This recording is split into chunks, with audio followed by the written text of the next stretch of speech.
Padre, en el nombre de Jesús, te doy gracias por esta noche. Te doy gracias por cada persona que está conectada, cada persona que va a escuchar esta grabación. Los presento, Señor, delante de ti.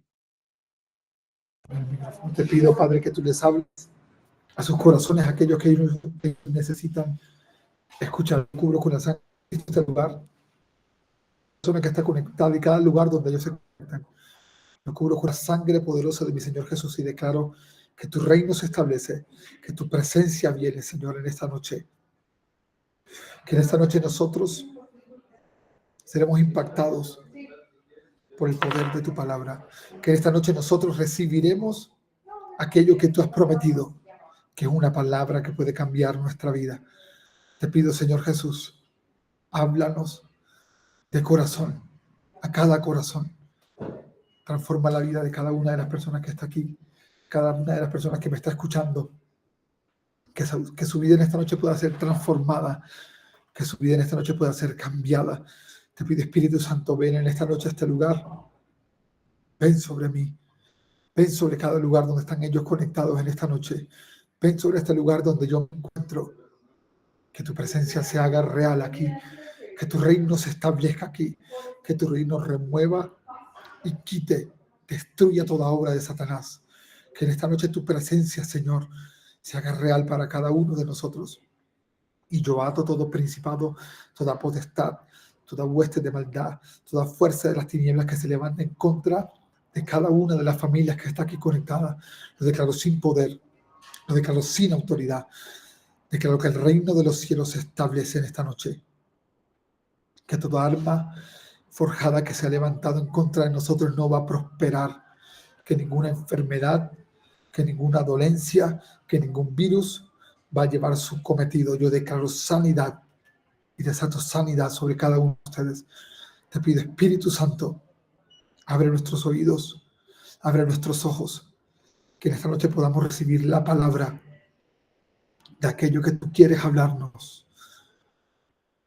Háblanos, Señor, si usted puede decirle, Espíritu Santo, háblame en esta noche.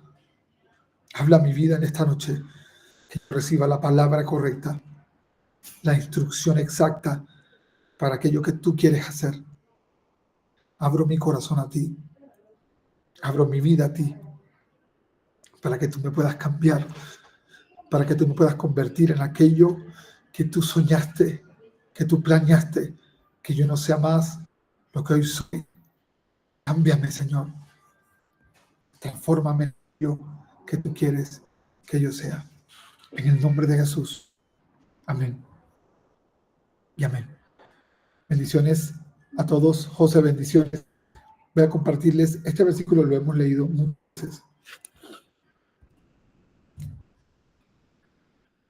Y me avisan, por favor, escuchan bien en todo momento, porque el internet acá ha estado molestando. De hecho, me tuve que salir de la habitación a una zona de conferencias que tienen aquí, porque el internet no ha estado muy estable. Pero aquí estamos. Quiero leerles, para empezar, Hechos 17, de 6 al 7, dice, esta es la versión, la palabra hispanoamericana. Dice, estos individuos que han revolucionado el mundo también se han presentado aquí. Jasón los ha hospedado en su casa y no hacen más que desafiar las leyes del emperador y afirmar que hay otro rey, Jesús. Hay una traducción, la traducción de la Reina Valera del 60 dice trastornadores del mundo. Hay una versión que dice que vienen a revolucionar el mundo. Y quiero particularmente, permítame leérselo, dice, estos individuos que han revolucionado el mundo entero también se han presentado aquí. Porque quiero utilizar la palabra revolución, no solo porque nosotros en la iglesia estamos en un movimiento que se revoluciona, sino que hay que entender que la única forma de producir cambios es a través de revoluciones. Ahora, la revolución en un contexto político suena bastante rebelde, pero no es a lo que yo quiero referirme. A lo que yo estoy haciendo referencia es que en la vida de las personas, como el comentario que les mandé con la invitación, se convierte en una monotonía, donde nos sometemos a hacerlo siempre. Acá les voy a pegar la producción. Nos habituamos a la vida que llevamos, y en el tiempo en que nosotros estamos, Dios quiere levantar creyentes que estén dispuestos a producir la revolución. Me escuchan un poco bajo, que voy a acercarme aquí esto un poco. Voy a desactivar los videos por ahora. Bien, les decía que la palabra revolución es muy importante porque ustedes tienen que estar dispuestos a producir una revolución en sus vidas. Las cosas pueden llevar cambio. ¿Me escuchan bien?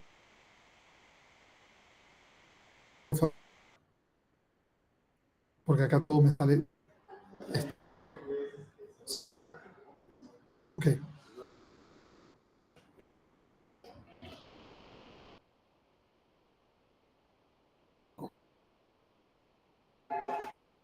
Voy a abrirlo aquí en el celular.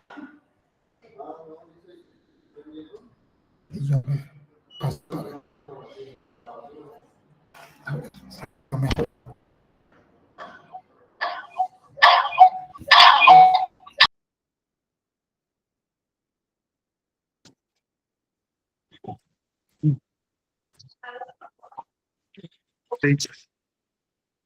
¿Me escucha mejor ahora? Hola, hola. ¿Se escucha más estable ahora? Parece que sí. Bien, vamos a pasarnos para acá, para el celular. Perfecto. Sí, retomo lo que les estaba diciendo y les leo el versículo rapidito. Dice, como no lo encontraron, llevaron a rastras a Jasón y algunos otros hermanos ante los magistrados, diciendo a gritos, estos individuos que han revolucionado el mundo entero también se han presentado aquí. Perdonen el problema técnico. Pero lo que les estaba diciendo ahorita, que se estaban recortando, es que la única forma de nosotros poder producir un cambio es a través de una revolución. Si ustedes no tienen claro que las cosas no van a cambiar, al menos de que ustedes las cambien, nada va a ser diferente. Creo que ha sido uno de los énfasis que yo he hecho desde que empezamos este año, porque la gente quiere ver algo diferente, pero no hace nada diferente. Y este versículo del que les estoy leyendo habla de las consecuencias de nosotros producir o buscar un cambio. Estas personas, de hecho, hay una traducción que hablan que Pablo y Silas estaban predicando y a través de la predicación fue que produjeron esta revolución. Pero la gente se habitúa a la vida de lo mismo. Me levanto, gracias Señor por este día, me voy a bañar, me cambio, voy a trabajar, llego a mi casa cansado, aburrido, amargado, a ver televisión, a ver Netflix, a ver YouTube, no hablo con mi esposo, no hablo con mi esposo, no hablo con mis hijos. Yo me acuerdo una persona que me decía que a veces yo llego a mi casa tan cansado que mis hijos saben que no me pueden decir nada porque yo llego aburrido del trabajo. Ellos tienen que esperar que yo me recupere para poder interactuar con ellos. Y eso es un denominador común entre la gente. La gente se habitúa a llevar la vida normal, ya que los demás al final lo son, y lo tienen que tolerar porque ellos son así. Y realmente no es así. Yo creo que Dios llega a la vida de una persona para que las cosas cambien. Yo creo que si nosotros creemos en un Dios que lo creó todo, el plan de Dios no es que nosotros vivamos una vida aburrida. Hay gente que se preguntará por qué si yo estoy de vacaciones, estoy haciendo un grupo de oración, porque no me voy a pasear, porque no voy con mi esposa a un lugar, a una cena y comer. Porque es que mi felicidad no está en una vacación, mi plenitud no está en salir a conocer otro país. Yo he aprendido que la verdadera felicidad está en hacer la voluntad de Dios. Y para hacer la voluntad de Dios hay que vivir una vida sacrificial. La palabra sacrificio es algo bastante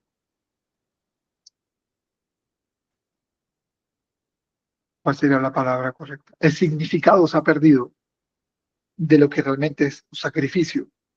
Porque cuando tú escuchas la palabra sacrificio, la gente piensa en el cordero que mataban, y la gente piensa en lo que hizo Jesús en la cruz, la gente piensa en los mártires, y todo eso es parte de un sacrificio. Pero en Romanos habla de que hay un sacrificio, nosotros tenemos que ser sacrificios vivos.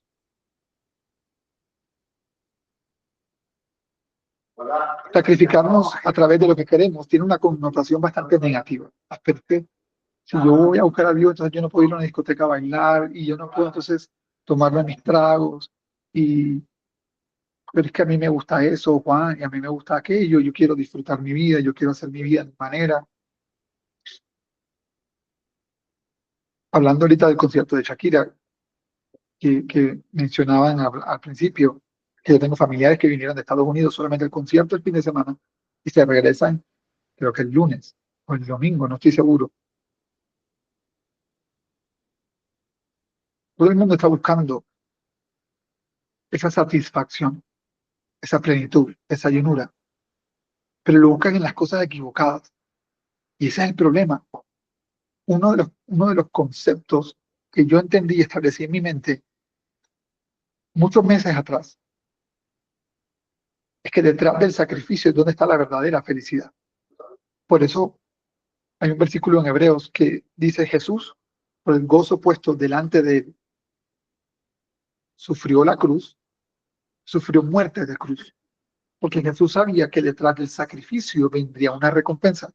Si él no murió y no hubiera hecho lo que hizo, no estaríamos nosotros aquí por el sacrificio que él hizo. Nosotros estamos. Yo estoy llevando una vida sacrificial en la medida que puedo, que aprendo, que me dispongo. Hay áreas donde todavía me falta, pero me he dado cuenta, cuando tú empiezas a ver el fruto de tu sacrificio, empiezan a entender el valor que hay en no satisfacer todo lo que tú quieres, todo lo que a ti te gusta.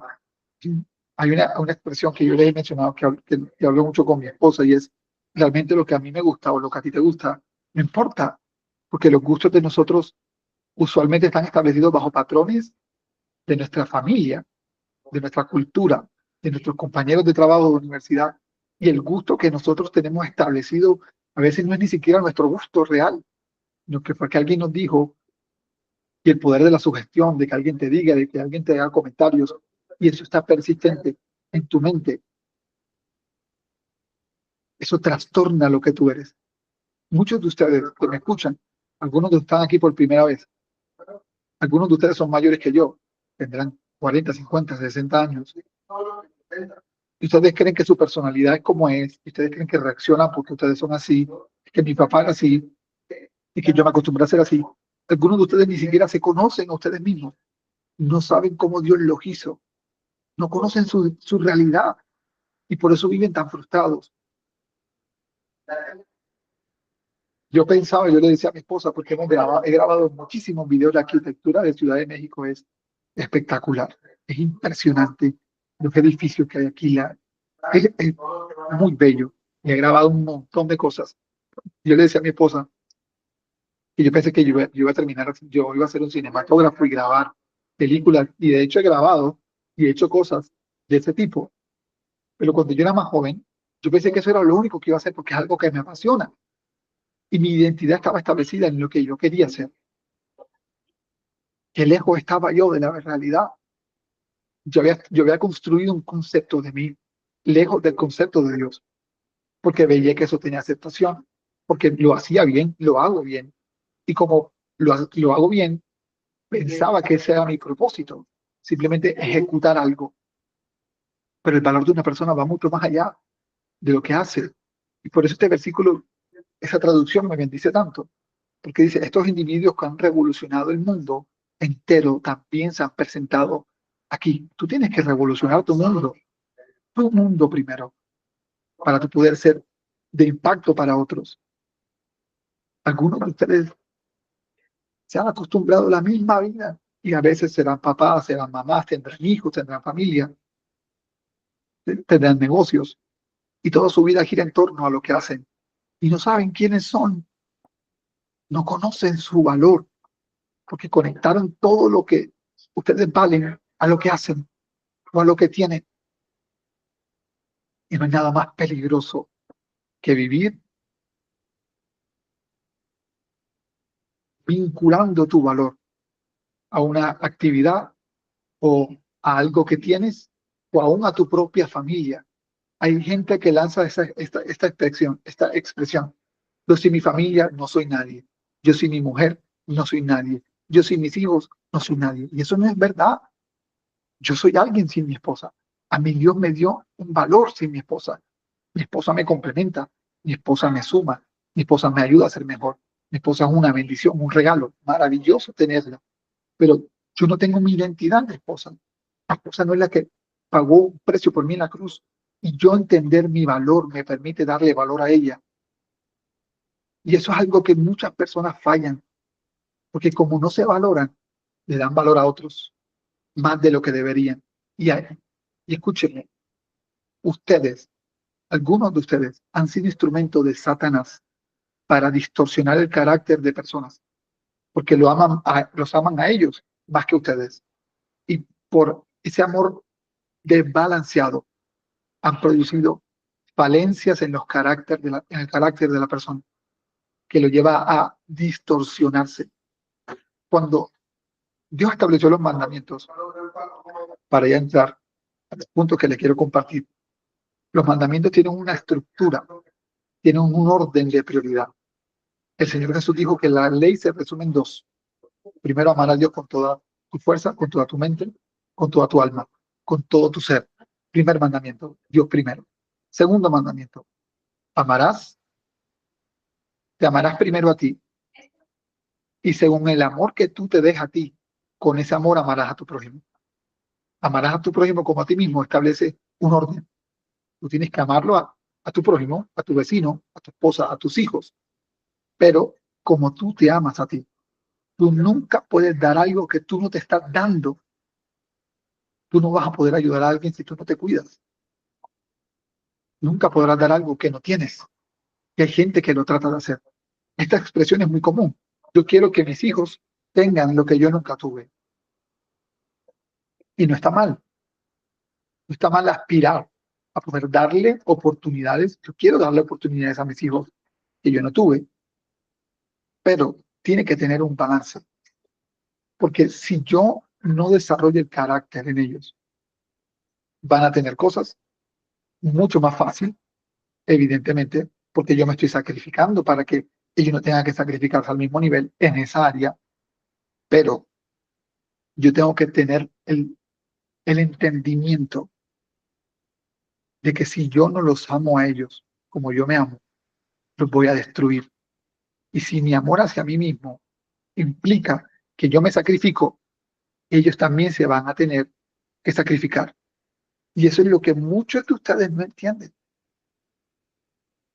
¿Cuántos años yo no me equivoqué siendo un instrumento? Y esto me lo enseñó mi pastor, que cuando una persona estaba en un desierto, yo iba corriendo con un paraguas para que no sufriera, porque yo había sufrido mucho y yo no quería que la persona sufriera como yo sufrí.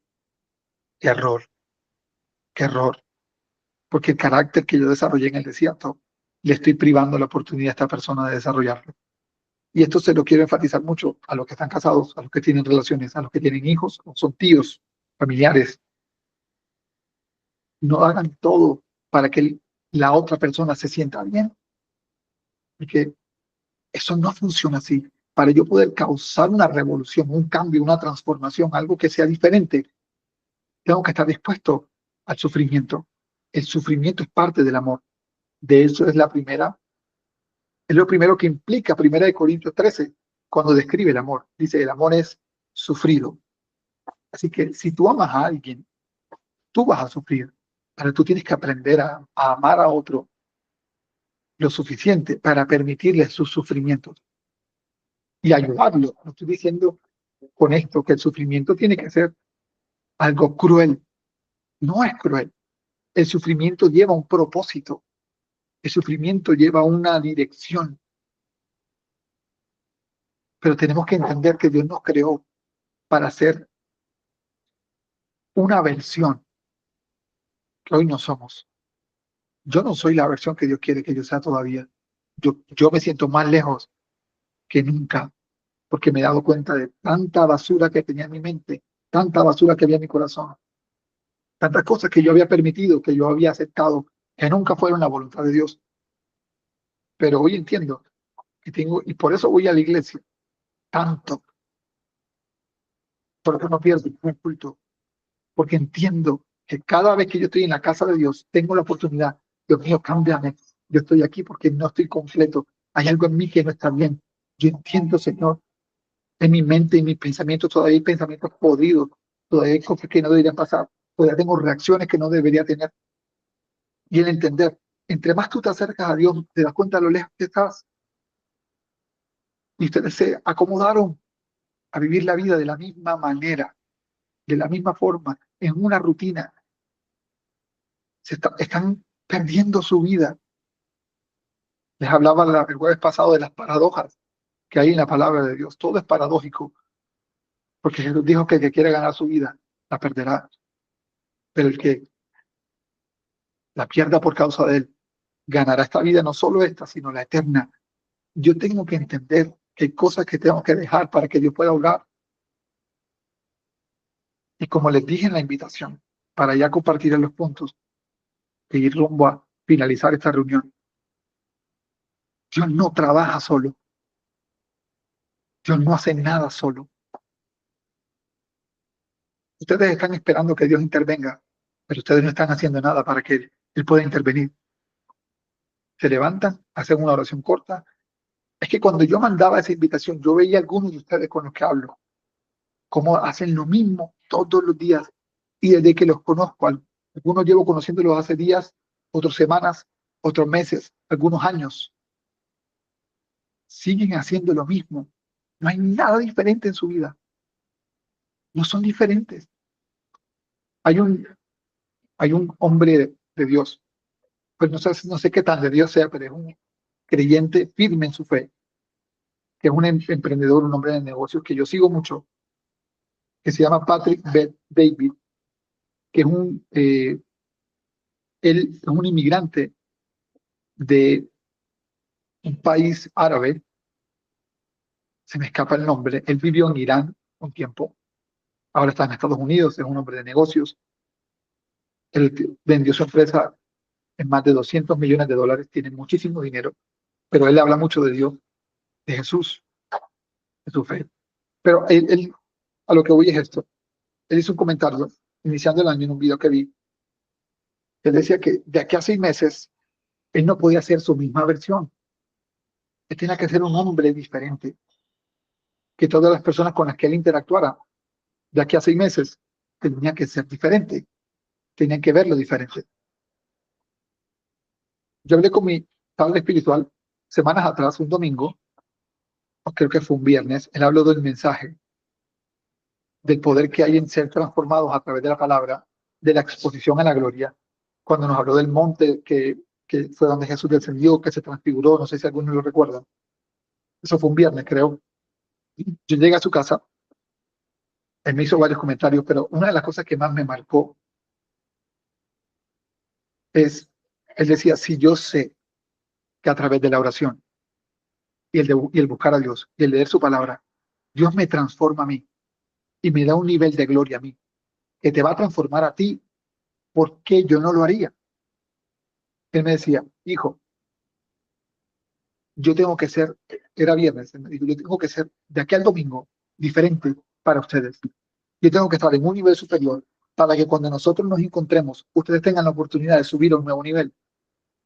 Y yo decía, wow, este hombre que tiene un negocio multimillonario, una capacidad extraordinaria, dice que en 6 meses tiene que ser diferente. Y yo me encuentro con este señor, hombre de Dios, pastor, profeta, padre espiritual, muy poco conocido, que me dice que no tiene que ser en 6 meses, que puede ser en 1 o 2 días, que tú puedes ser transformado en otra persona. Por eso para mí es tan valioso esto, porque yo sé que mi Dios me hizo de una forma que yo todavía no soy. Pero si yo me expongo a Dios, Dios me puede convertir en lo que Él quiere que yo sea. Quiero leerles un versículo antes de pasar a los puntos. Voy a leerles 4 puntos. Dice Romanos 11, del 2 al 5, no ha desechado Dios a su pueblo, antes, al cual desde antes conoció. ¿O no sabéis que dice de Elías la Escritura cómo invoca a Dios contra Israel diciendo, Señor, a tus profetas han dado muerte y tus altares han derribado y solo yo he quedado y procura matarme? Pero, ¿qué le dice la divina respuesta? Me he reservado 7,000 hombres que no han doblado sus rodillas delante de Baal. Así también aún en este tiempo he quedado un remanente escogido por gracia. Muchas veces nosotros nos sentimos solos porque no entendemos que hay otro que está buscando lo mismo que nosotros. Y yo estoy orándole a Dios. Es una de mis peticiones este año, que me rodee de la gente que tenga el mismo deseo por un cambio que yo, que tenga la misma intención porque las cosas sean diferentes que yo, que tenga esta pasión, ese fervor por persistir de tal manera que Dios lo cambie y que sea un instrumento de cambiar a otros, que me pueda ayudar a cambiar a mí. En Proverbios dice que el hierro afila el hierro. ¿Saben por qué ustedes a veces no cambian? Porque no tienen ningún hierro al lado. Algunos de ustedes, algunos de ustedes son un hierro bien duro. Ustedes son un hierro bien duro de roer. Pero hay gente allá afuera que puede utilizarlos a ustedes y a ellos para ustedes, para transformarlos. El asunto de, parece río alguien, pero no voy a decir el nombre, quién fue. El asunto de la pandemia hizo mucho daño porque la gente se acostumbró a la virtualidad, pero la iglesia de Cristo tiene que congregarse. De hecho, las oficinas, nosotros tenemos gente trabajando con nosotros en la empresa que nos dicen, no tienen trabajos en oficina, porque ya estoy aburrido de trabajar desde casa. Tenemos un montón de gente en sus casas. De hecho, aquí en donde yo me estoy quedando en este hotel, es una zona bastante empresarial y hay gringos, hay asiáticos, hay mucha gente de negocios. Y tú lo ves que la mayoría son tímidos, los jóvenes. ¿Por qué? Porque no había ese roce de la universidad, no había ese roce en el colegio, no había ese roce en la oficina, que forja el carácter, que tú no puedes hacer esos comentarios, que tú no puedes tener esas expresiones. La gente se volvió malcriada, la gente se volvió orgullosa.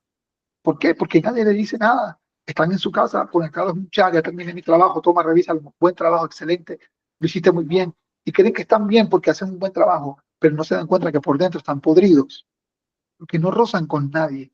Nadie les puede decir nada. No hay nada peor, no hay nada peor que una persona que no se puede corregir. Uno de los valores de la empresa para nosotros contratar, entre muchas cosas que consideramos, es que la persona tenga una mentalidad de crecimiento, mindset. La mentalidad de crecimiento implica, implica humildad, porque para tú poder crecer, tienes que reconocer que no sabes todo. Nosotros no contratamos personas que no sean humildes, porque si alguien cree que ya se las sabe todas, nunca será mejor.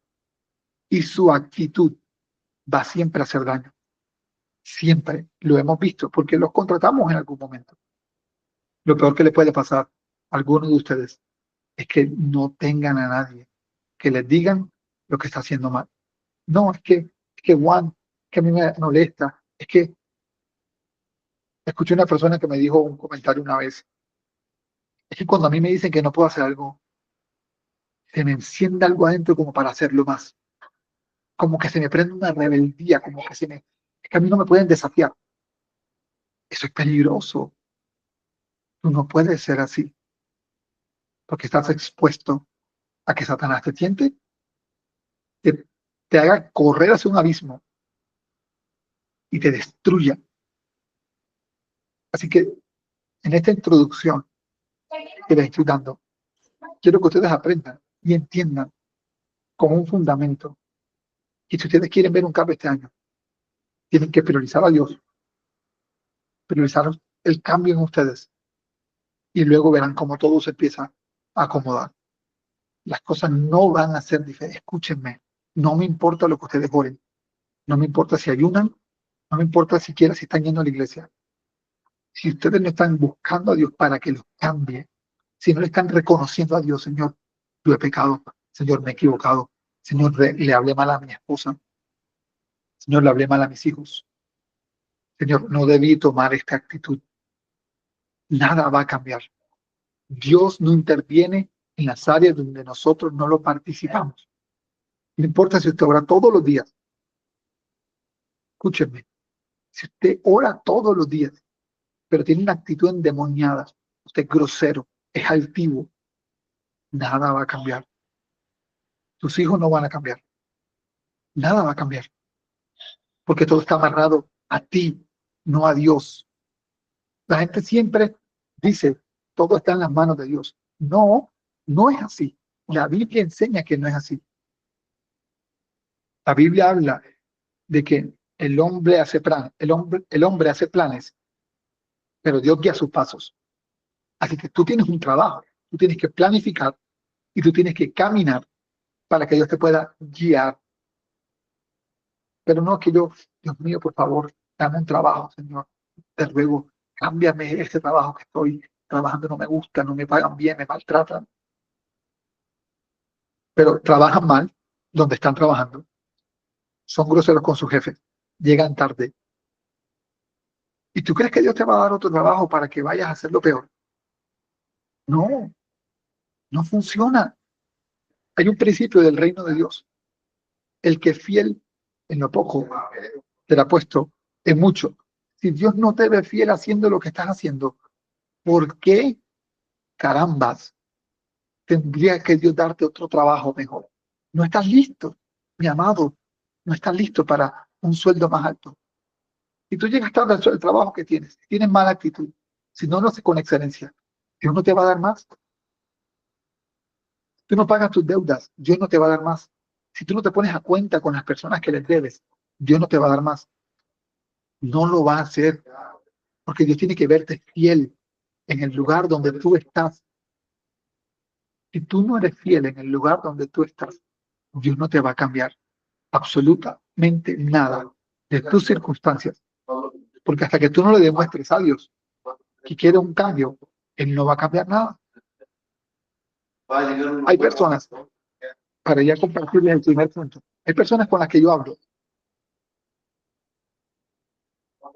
hay personas a las que yo les he prestado dinero, hay personas que tienen mucha necesidad a las que yo les he prestado dinero, que me prometieron pagarme en una fecha, por algunas veces motivos de peso no me han pagado, pero yo no les dejo de cobrar y yo conozco su necesidad.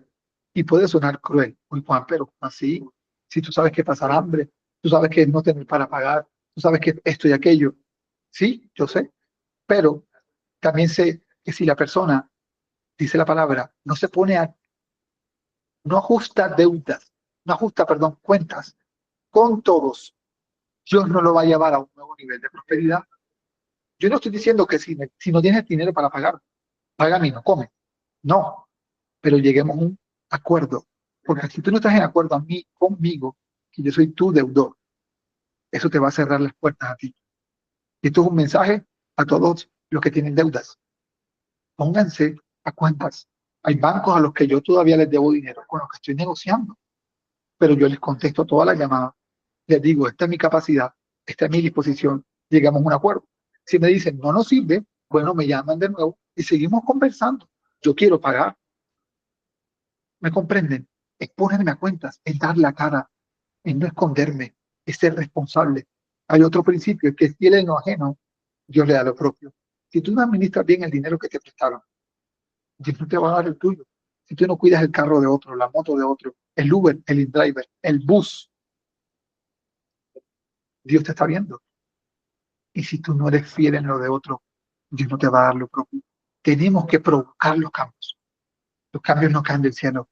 La paciencia no cae del cielo. Hay cosas que caen del cielo. Hay cosas que Dios puso en nuestro corazón como su amor. La Biblia habla de una paz que llega a la mente, que sobrepasa la capacidad de entender. Son cosas que Dios deposita. Maravilloso. Pero hay otras cosas que yo tengo que trabajar. que yo tengo que desarrollar para convertirme en eso que Dios necesita que yo sea. La Biblia dice que yo tengo que ser un revolucionador, como fue Pablo y Silas, que donde yo llegue, tengo que marcar la diferencia. Donde yo estoy, las cosas tienen que cambiar, empezando por mí y empezando por mi casa. No que yo quiero que mi empresa cambie, pero si tu casa la tienes en un desastre, si tú y tu esposa no pueden hablar, o tu pareja, si todo es pelea, si todo es discusión, olvídate que la empresa va a mejorar.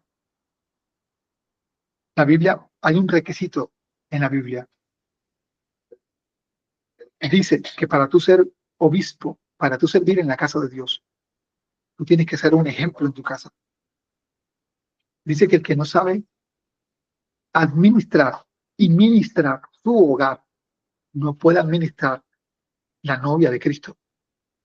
Es un requisito. Entonces hay gente que quiere ir a la iglesia a servir con su sonrisota, con su cara, cogen un micrófono, alaban, adoran, son espectaculares en la iglesia, pero llegan a su casa aburridos, amargados, nadie puede hablar con ellos, no quieren salir a ningún lado, no quieren conversar con nadie, por favor. Y creen que así van a entrar al cielo. Creen que el servicio en la iglesia les asegura su salvación. No hay nada más lejos de la verdad que eso. No hay nada más lejos de la verdad que eso.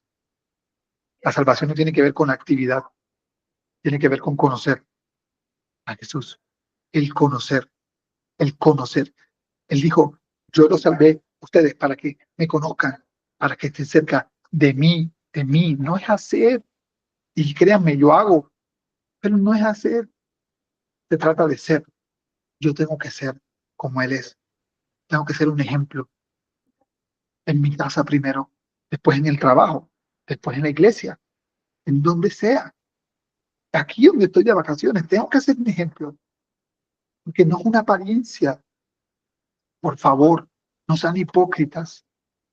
Nos muestran una cara afuera y otra en la iglesia, otra con la familia, otra con los amigos. Y hay gente que se levanta y dice, con qué me voy a enmascarar hoy? No, nosotros tenemos que ser íntegros, una sola pieza. Tiene que haber una disposición para esto. Y con esto quiero empezar, para cerrar, a leerle los puntos que tengo. Primer punto, tenemos que ser como Moisés. Estemos dispuestos a dejarlo todo para poder servir y liberar nuestra generación. Hebreos, perdón que no copié la H. Hebreos 11, 27 al 29 dice, por la fe dejó a Egipto Moisés, no temiendo la ira del rey, porque se sostuvo como viendo al invisible. Ese mensaje de el que vea al invisible puede hacer lo imposible, maravilloso. Se lo recomiendo. Está en el YouTube de Maranata Barranquilla. Por la fe celebró la paz con Moisés y la aspersión de la sangre, para que el que destruía a los primogénitos no los tocase a ellos. Por la fe pasaron al Mar Rojo, como por tierra seca, e intentando los egipcios hacer lo mismo, fueron ahogados. ¿Qué hizo Moisés? Moisés era un hombre multimillonario. Era el hijo del dueño del mundo, básicamente, de Egipto. Era el hijo de la hija de Faraón.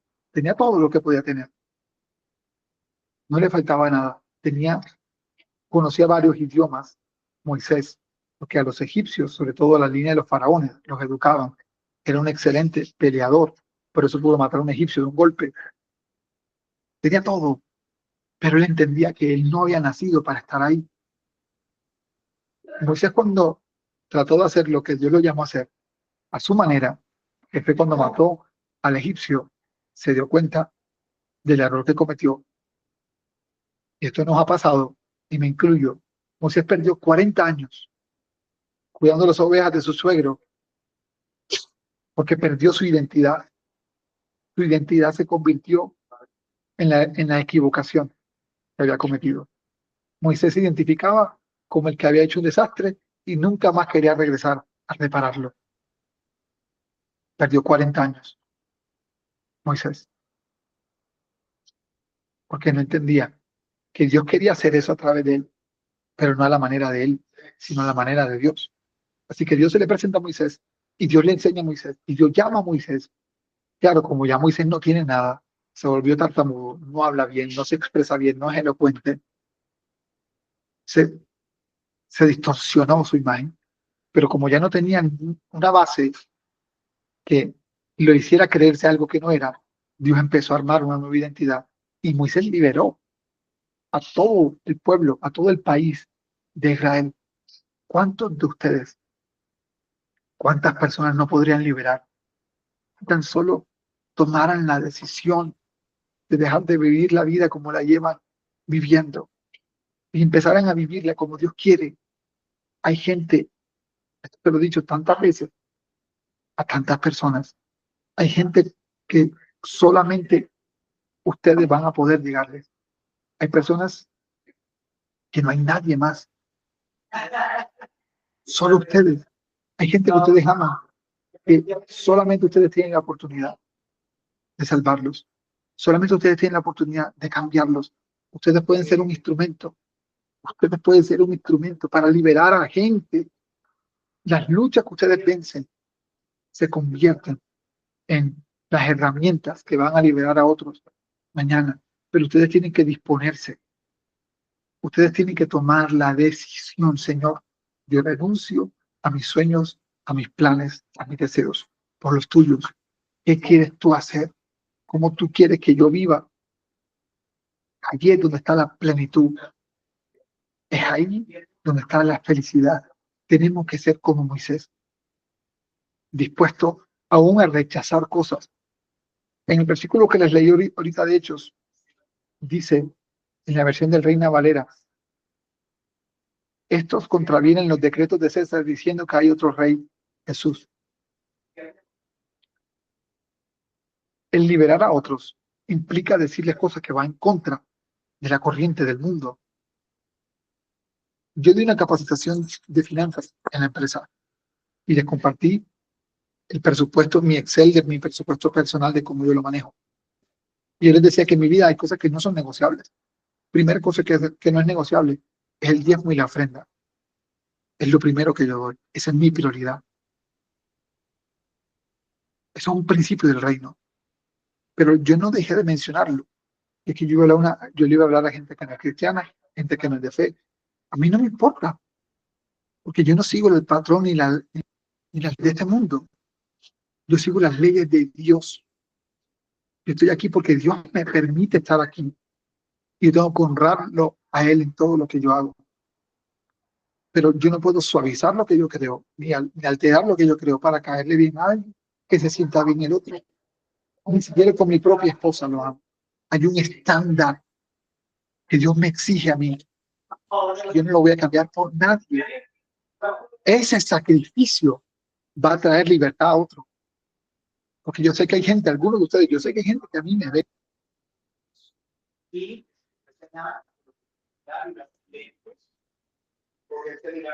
Hola, qué pena, se me desconectó. ¿Me escuchan bien?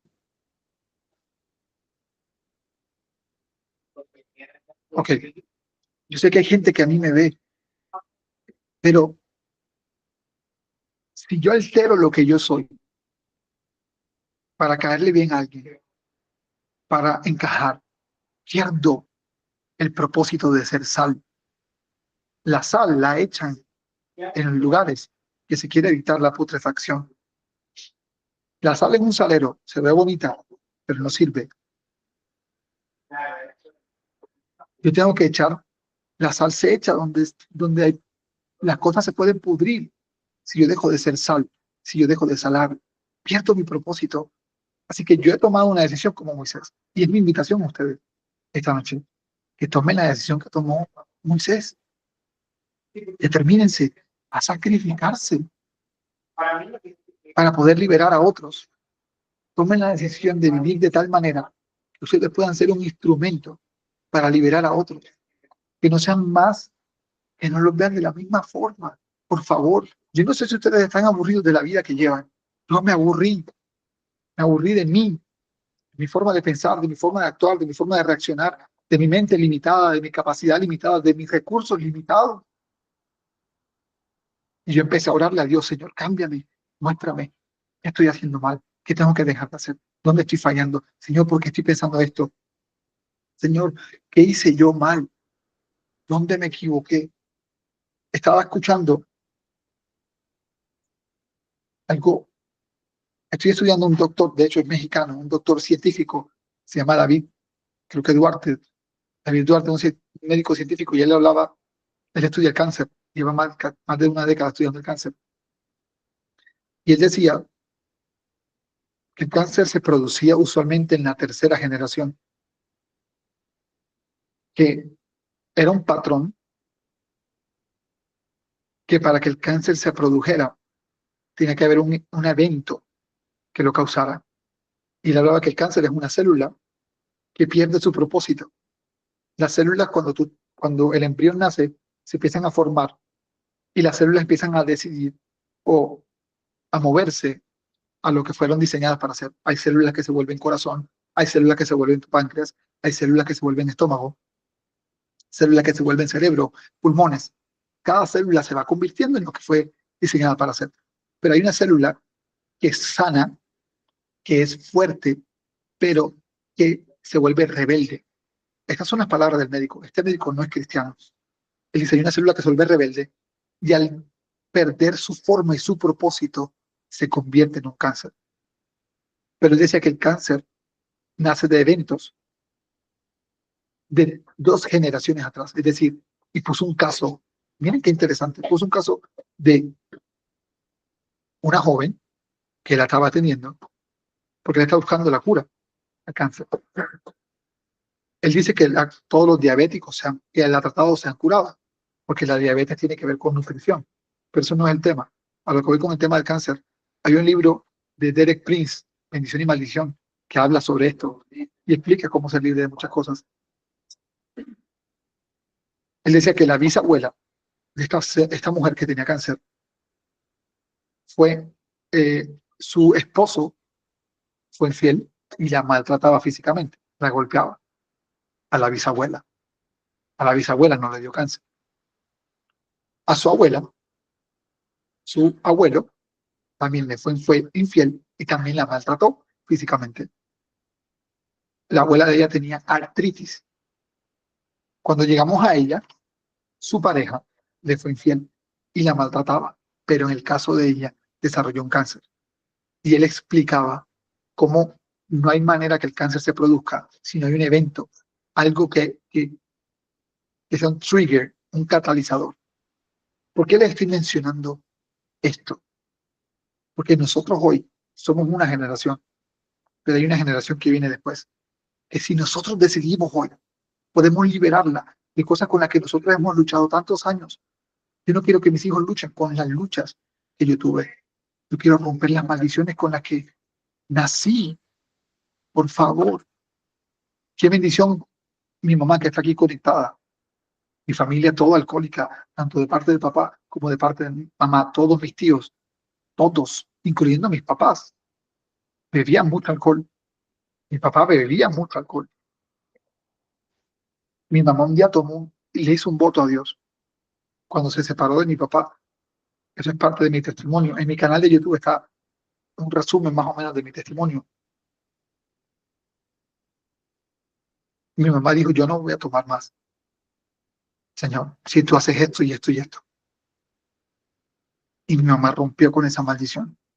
Y mi hermano y yo, y mi hermana, sus hijos, nunca tuvimos que luchar contra el alcohol. Nunca fue un problema. Nunca me sentí inclinado. Nunca me sentí tentado. Lo probé en algún momento cuando tenía 12 años, yo qué sé, 11 años, con malas amistades. Pero creo que esa fue la última vez que yo probé alcohol. Nunca. Tengo 35 años, nunca me he emborrachado, nunca fui a una discoteca, porque mi mamá tomó una decisión. ¿Y por qué se los digo? Porque ustedes pueden tomar hoy una decisión por un cambio. Ustedes pueden tomar una determinación para hacer las cosas diferentes. Las cosas no van a cambiar al menos de que ustedes provoquen el cambio. Voy al segundo punto para ya entrar en los últimos que les quiero compartir. Esto está, el punto que tengo redactado es que seamos como Josué, que fue fiel a su líder y marcó una diferencia en su espíritu a los demás que lo rodeaban. Esto está en números 13 y números 14 y en Josué 3. No me daría el tiempo para leerlo, ahí les pongo los versos para que los busquen. Esto es muy importante y lástima no tener tanto tiempo para profundizar, pero es necesario someterse a alguien para poder crecer. El diseño del ser humano es someterte a una autoridad para poder ser forjado al crecimiento. Por eso, por eso parte de los 10 mandamientos es honrar a padre y madre. El honrarlos a ellos te forja a ti. Dios no creó los mandamientos de manera desinteresada. Cada mandamiento tiene un propósito más trascendental, aún a nivel psicológico, mental, más de lo que nos podemos imaginar. Para mí ha sido una bendición tener una autoridad, un pastor, un padre espiritual, tener a un jefe al que someterme, al que me digan, no, así quiero que se hagan las cosas. Esa no es la manera. Y yo tener que agachar la cabeza, yo tener que pedir perdón. Eso me ha hecho a mí mejor persona, me ha hecho a mí más humilde, me ha hecho a mí más moldeable. Así que yo no soy como los demás. Es, es más, para sobresalir, para ser una persona extraordinaria, someterte a alguien te hace extraordinario, porque vivimos en medio de una generación bastante rebelde que quiere hacer lo que se le da la gana. Hablaba con una persona en mi oficina, yo tengo más o menos una vez al mes, me reúno con cada persona uno a uno. En este momento tenemos 15 empleados directos y casi 70 indirectos. Y trato de tomarme el tiempo de trabajar con los que tengo a mi alrededor, mi equipo de trabajo, que son unas 15 personas. Y yo le decía, usualmente los hijos menores tienden a ser más malcriados porque los papás están un poco más cansados. Ya el primer hijo lo lidiaron, el primer hijo se llevó los errores, se comió las faltas, las equivocaciones, lo que se puede y lo que no se puede. Pero cuando son los hijos menores, cuando llegan, usualmente los papás son más permisivos, les habilitan más cosas, les permiten más cosas y eso le hace daño al carácter de los hijos menores. ¿Por qué? Porque hay menos confrontación, hay menos sometimiento. Eso produce más rebeldía. Y tú puedes ver el patrón en la mayoría de los hijos menores, de los últimos hijos. No hagan eso, no permitan eso. Enseñen a sus hijos a someterse, aún sin darles explicaciones. Yo antes en la empresa, por mi cargo, para los que no me conocen, soy gerente de 2 empresas de Estados Unidos. Tengo muchas personas bajo mi responsabilidad. Estoy en este cargo hace no mucho más de 2 años. Yo al principio trataba de explicar mis decisiones. No, mira, es que no se puede por esto. Es que mira, no puedes hacer eso por esto y esto y esto y esto. Ya no es así. A veces simplemente le doy una orden directa. Por favor, no hagas más de esa forma lo que estás haciendo, porque así no es. Y a veces les digo el comentario o se los mando por mensaje y los miro porque tenemos una oficina y miro su reacción y miro su actitud para ver cómo está su corazón con respecto al orgullo. Es una muy buena forma de tú evaluar a la gente, mirar cuál es el estado de su corazón, no darle explicaciones, porque eso desarrolla un carácter de humildad. Hay, no estoy diciendo que es todos los casos, no estoy diciendo que siempre, pero sí es importante que la gente se pueda someter. Así que nosotros, para hacer una revolución, para producir un cambio, para que las cosas sean diferentes, tenemos que buscar una autoridad. Todo ser humano requiere de un pastor. Todos somos ovejas. Yo soy una oveja y mi visión es corta. Yo no veo tan lejos como ve mi pastor. Por eso yo necesito un pastor. Yo necesito decirle, en el caso de nosotros, que es nuestro padre espiritual, papá, padre, pastor, mira, tengo estos planes, me quiero ir de vacaciones, quiero hacer esto, quiero hacer aquello. Y escuchar su consejo. Yo no tengo que irle a informar, tengo que buscar su consejo. Hay muchas veces, hubo muchas veces, perdón, donde yo simplemente me acercaba y le decía, pastor, voy a hacer esto y esto, esto. Y me decía, amén, que te vaya bien. Desafortunadamente, no aplicaba a su sabiduría, sino simplemente buscaba informarle. Los comentarios informativos no te habilitan la sabiduría de tu autoridad. Pero cuando tú vas y les preguntas para que te dé un consejo, eso le da a ellos un acceso a la sabiduría de Dios para que te puedan guiar a no equivocarte. No porque ellos no tengan la experiencia que tú tienes, no porque ellos no sepan lo que tú sabes. Mi pastor me ha dado consejos para el manejo de la empresa que han sido trascendentales. Yo todavía los tengo escritos de hace más de un año. Cosas, comentarios que fue una llamada de 2, 3 minutos. Le dije, acabo de salir de una reunión, me siento así, así me pasó esto. Y él me dijo, esto y esto y esto, hazlo. Todavía lo hago. Él ni siquiera sabrá que yo lo hago. Pero el simple hecho de yo compartirle a mi pastor, a mi autoridad, mi lucha, mi frustración, le habilita a él una sabiduría de Dios para mí, que me beneficia. Mucha gente pierde eso ahí, aún dentro de la misma iglesia, porque se familiarizan con el nombre de Dios. Yo no necesito que mi pastor sea mi amigo. Yo no necesito que mi pastor vaya a mi cumpleaños, ni me invite a un asado, ni me invite a comer. Yo necesito que él sea un recurso de Dios para mí, para yo cumplir mi propósito. Yo no me puedo familiarizar con él. No importa lo cerca que esté, no importa la humanidad, ni la debilidad que yo vea. Entiendan, ustedes necesitan un pastor. Por eso con algunos de ustedes llevo semanas, si no meses, invitándolos a la iglesia, porque yo sé la necesidad que hay en nosotros como seres humanos de someternos a una autoridad.